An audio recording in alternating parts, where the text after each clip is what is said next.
सर्वं पूजां ते न जानामि क्षम्यतां परमेश्वरी मन्त्रहीनं क्रियाहीनं भक्तिहीनं सुरेश्वरी जगवेदं मया देवी परिपूर्णं ददस्तु मे हे माई सचियां जोतां वाली माता दी तुहाडी सदा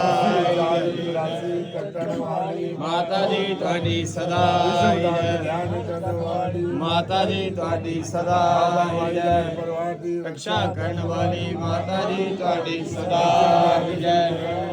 माता दी तुहाडी सदा माता दी तुहाडी सदा बोल साचे दरबार की जय हर हर महादेव।